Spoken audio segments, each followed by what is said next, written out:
Chapter 99. About the giving of alms and anniversaries. Even while he is saying this, our pious Jara comes to meet him, saying, "But how long you've been gone? You, my dear Raphael, too, seem intent on going by our lazy world time. Verily, this did not go as quickly as our trip to yonder distant sun. But come in quickly now, as the foods are on the table." Both move in quickly, greeting me most amicably. The centurion wanted to give me thanks for looking after him, but I say unto him, "Friend, for me your heart is sufficient. The foods have been waiting for you, and now it is time to above all afford the necessary fortification to the body, and only afterwards go back to the spiritual." All say thanks, and then vigorously tuck into food and drink, and the captain, watching the angel, who heartily reaches for the dishes, giving also his wine cup the desired attention. In the end, the captain could not resist saying half-jokingly, Now, the pure spirits certainly have a hearty appetite. My good Raphael does the eating for 3. Nay, this surely the earth has not seen yet." Says Ebal, "I too am astonished beyond measure. But something other than his hearty eating intrigues me even more. Behold, his dish does not diminish therewith."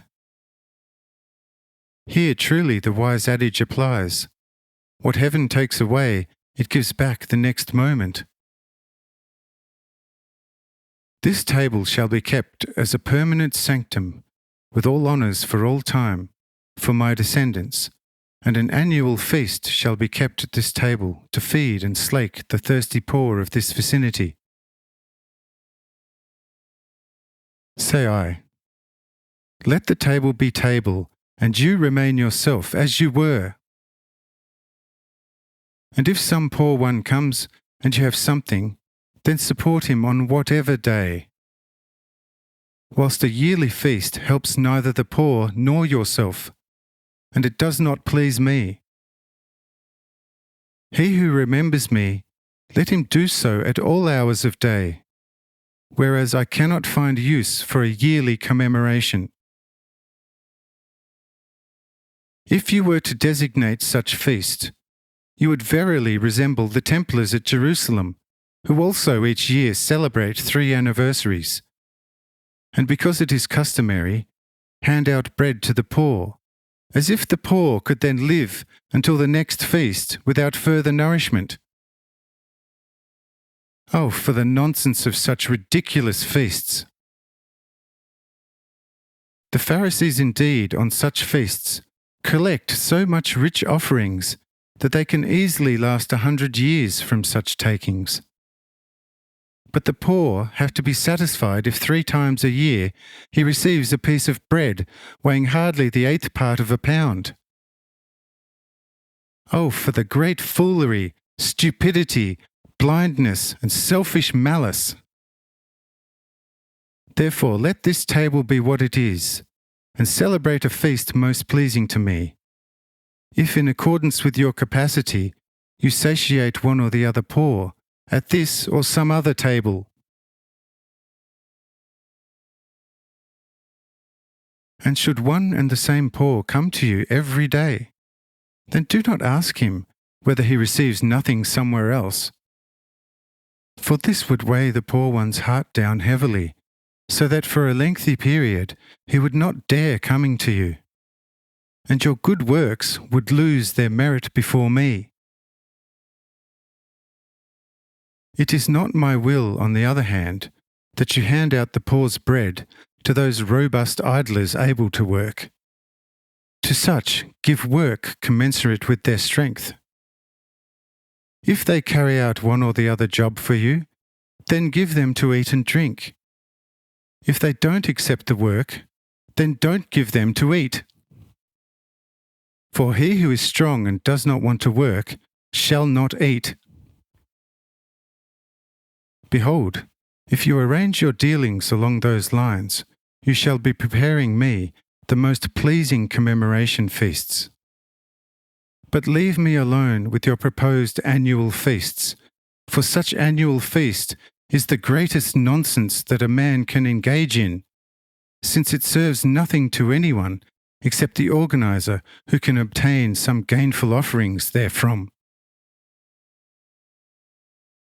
In what way is a year preferable to a day? He who honours his father's birthday once a year, same should honour the hour of birth every day, which certainly would be better than the annual birthday. I say unto you that all such human commemoration days are worthless before me, unless they be kept daily, hourly, and vitally in the heart. So are the new moons, jubilees, the feast of Jerusalem's liberation from Babylon's power, the feast of rebuilding the city and temple, the feast of Moses, Aaron, Samuel, David, and Solomon's vain things, in which there is nearly as much truth as the rain that fell into the sea 1,000 years ago.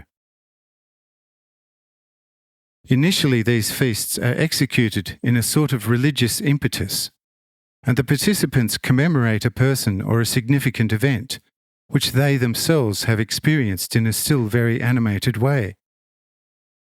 However, in the second, third, fourth, or even 10th generation, it becomes an empty ceremony whereby thousands hardly know why it is taking place, and still later, the whole issue goes over into futile heathenism. By saying this, I do not want true commemoration feasts to be abandoned.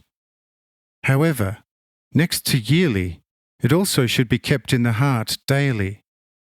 Otherwise, they must be considered as dead, and thus ineffectively.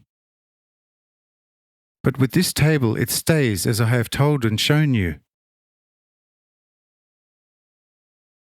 Says Ebal, all that you, O Lord, have now most graciously and truthfully indicated shall be strictly adhered to. Wherefore we shall keep the day feast that much more eagerly in our hearts, and strive with all strength to exercise ourselves in the love of neighbour, and herewith celebrate the most glorious commemoration feast. Say I, if you abide by that, then I shall abide in you, and by that they shall know that you truly are my disciple.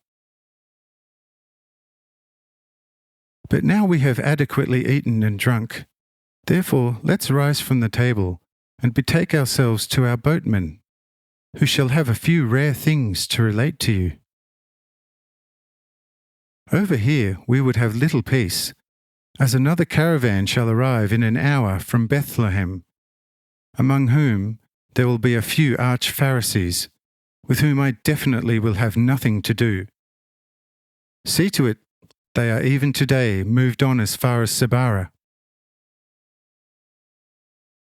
Says the captain, this shall be taken care of, for right now no man is more disgusting to me on earth than an arch-Pharisee.